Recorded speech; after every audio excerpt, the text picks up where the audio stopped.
Hello dear students, welcome to the Hindi class of 8th grade. Dear students, today we will start our next lesson, lesson number 18, बूढ़ी काकी। इस पाठ में है क्या है? प्रस्तुत भाव प्रवण कहानी में वृद्ध जनों की लाचारी व उपेक्षा को बड़े ही मार्मिक शब्दों में उकेरा गया है।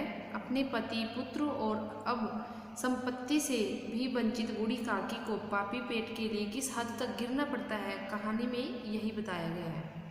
बूढ़ी काकी के इस हाल के लिए दोषी रूपा को जब अपनी गलती का पता चलता है तो वह अपना पाप स्वीकार कर उनसे क्षमा मांगती है। इसमें क्या है? किसने दोष किया था? हाँ जी, किसने किया था? रूपा ने। ओके, रूपा ने दोष किया था कोई, तो अब इसमें पाठ में बताएंगे कि उसने क्या दोष किया था। बट उसको बाद में क्या था, अपनी गलती उसने स्वीकार कर ली थी।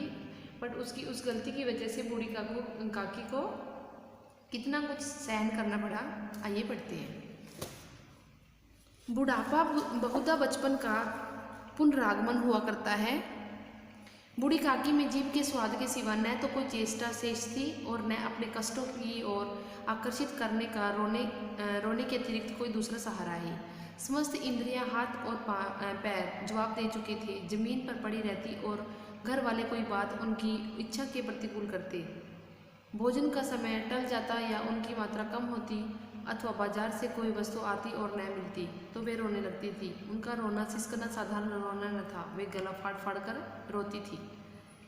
ठीक है, जब उसको कुछ चीज़ नहीं मिलती थी, अगर उसका रोटी का टाइम थोड़ा सा लेट हो जाता था तो वो क्या करती थी, ज़ोर ज़ोर से रोने लग जाती थी। ठीक है, और वो आराम ऐसा भी नहीं कि तुम थोड़ा बहुत रो, तो वो कैसे रोती थी, गला फाड़ फाड़ के चीख चीख के रोते थे। उनके पति को स्वर्ग सिधारे बहुत वक्त हो चुका था। बेटे तरुण होकर चल बसे थे। अब एक भतीजे के सिवाय और कोई न था। उसी भतीजे के नाम उन्होंने अपनी सारी संपत्ति लिख दी। बुद्धिराम ने सारी संपत्ति लिखाते समय खूब लंबे चौड़े वादे किए, किंतु वे सब वादे केवल कुली डिपो के दलालों के दिखाए हुए सौजबाग थे। यद्यपि उस संपत्ति का वार्षिक आय कम न थी, तथापि बूढ़ी काकी को पेट भर भोजन भी कठिनाई से मिलता था। उन्होंने क्या किया था, अपने भतीजे के नाम सारी जमीन जायदाद सब कुछ लिखवा दी थी। बट उन्होंने क्या किया था, उस टाइम बुद्धिराम ने सारी संपत्ति लिखाते हुए क्या किया था, लंबे चौड़े वादे करवाए थे कि अगर संपत्ति मतलब मिल रही है भतीजे को तो क्या क्या वो इसकी सेवा करेगा, सब कुछ लिखवाया था। पर वो कुछ भी नहीं हो पाया। लड़कों का बूढ़ों से स्वाभाविक विद्वेष होता ही है, और फिर जब माता पिता का यह रंग देखते तो वे बूढ़ी काकी को और सताया करते। कोई चुटकी काट कर भागता, कोई उन पर पानी कुल्ली कर देता। काकी चीख मार कर रोती, परंतु वह बात प्रसिद्ध थी कि वे केवल खाने के लिए ही रोती हैं। अतएव उनके संताप और आर्तनाद पर कोई ध्यान नहीं देता था। संपूर्ण परिवार में यदि काकी से किसी का अनुराग था तो वह बुद्धिराम की छोटी लड़की लाडली थी। लाडली अपने दोनों भाइयों के डर से अपने हिस्से की मिठाई या चवैना बूढ़ी काकी के पास बैठकर खाया करती थी।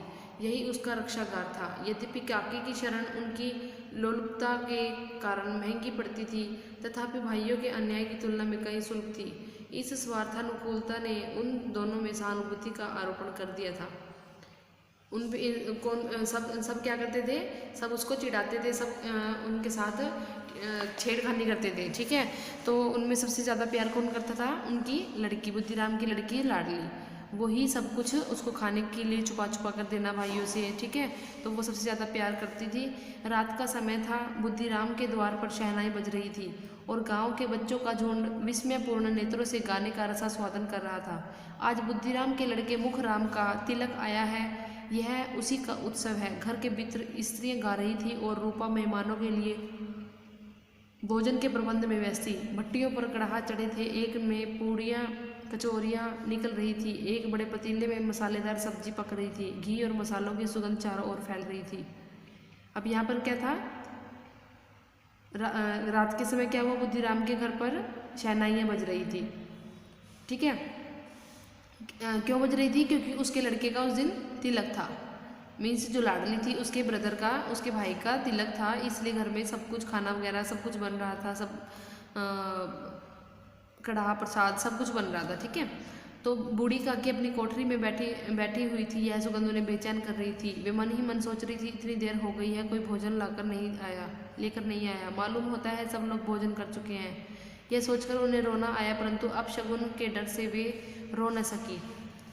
अब उनको किसी ने खाना भी नहीं पूछा, बाहर सभी ने खाना खा लिया था, तो उसको एक एहसास हुआ कि सबने खाना खा लिया, मेरे लिए कोई भी लेकर नहीं आया। इसलिए वो उस दिन रोई भी नहीं, क्योंकि अपशगुन माना जाता है वो, क्योंकि घर में सारा खुशी का माहौल था। और अगर उनको ये था कि अगर मैं वो रोई तो ये अपशगुन माना जाएगा। ठीक है, इसलिए वो रो भी ना पाई।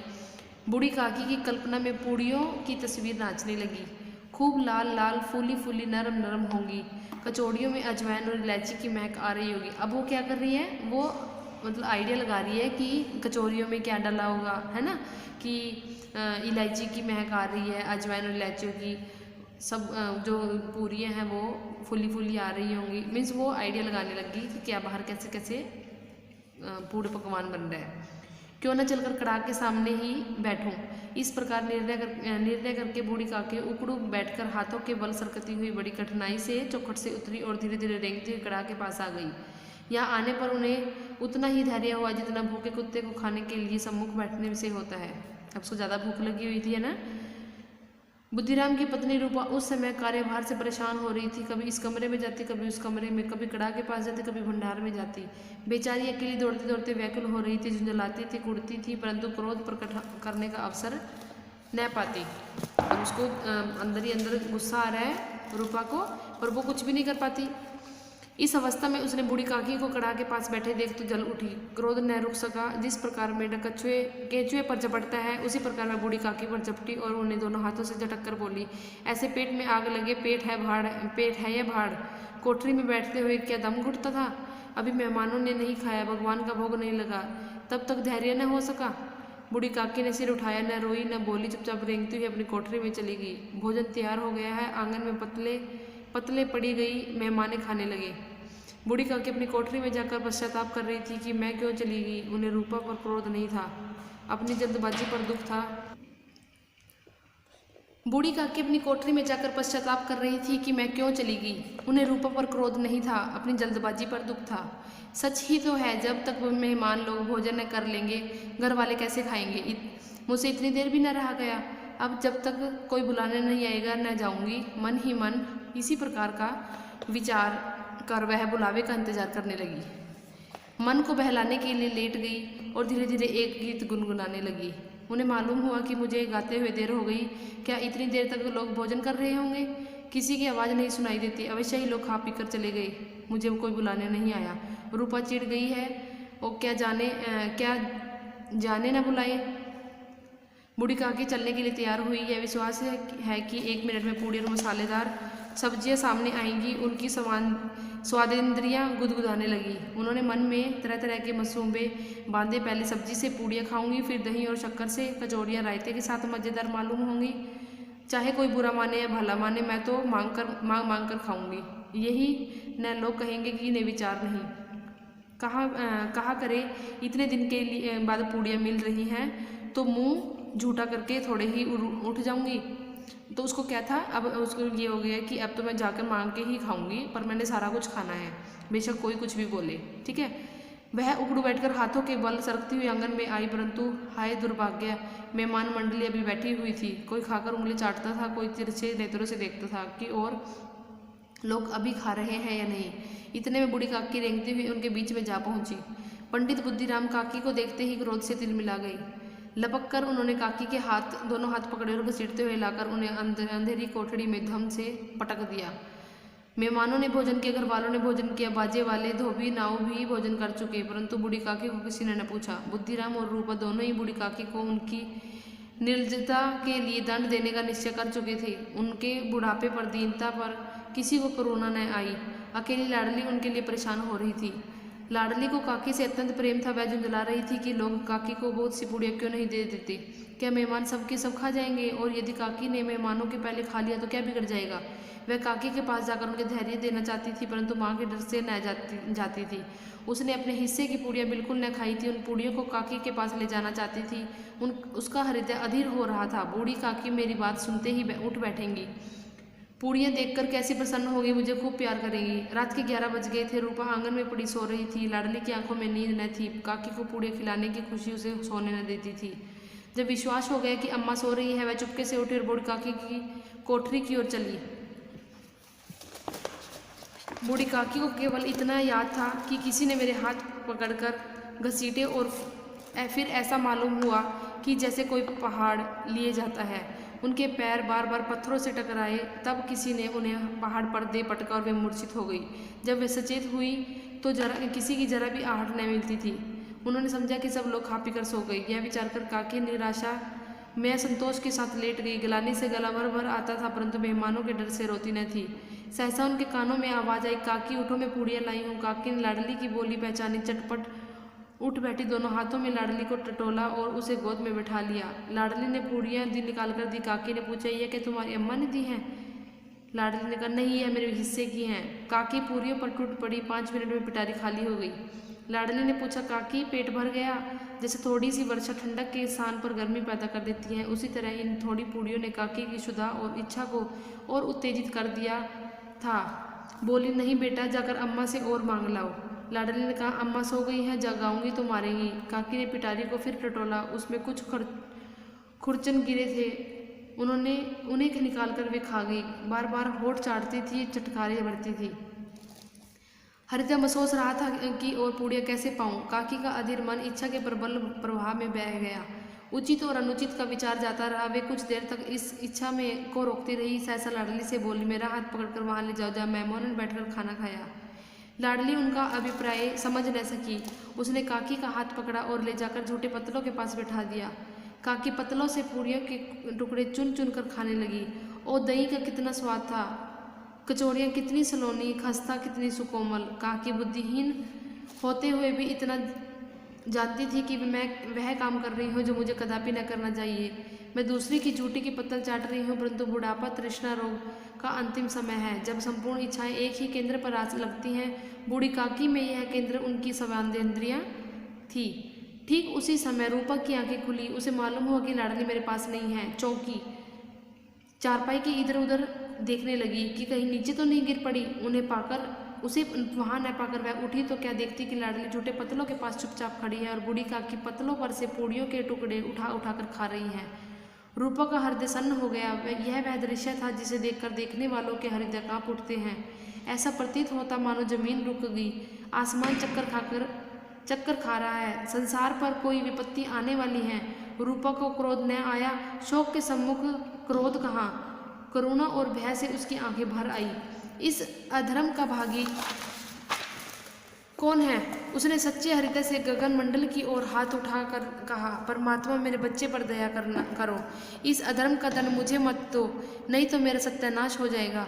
रूपा की ओर स्वार्थपरता और अन्याय इस प्रकार प्रत्यक्ष रूप से मैं कभी न दिख पड़े थी।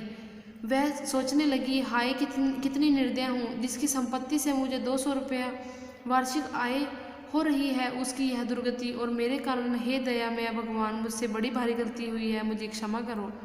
रूपा ने दिया जलाया, अपने भंडार का द्वार खोला और एक थाली में सारा भोजन सजाकर बूढ़ी काकी की ओर चली। उसने कंठावरुद्ध स्वर में कहा, काकी उठो, भोजन कर लो, मुझसे आज बहुत बड़ी भूल हुई, उसका बुरा न मानना। परमात्मा से प्रार्थना कर दो कि मेरा वह अपराध क्षमा कर दे।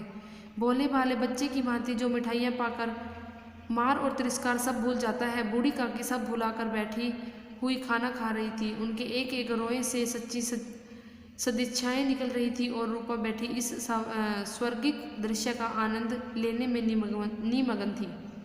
तो इसमें क्या बताया है कि उन्होंने पहले उसकी बिल्कुल भी कदर नहीं की।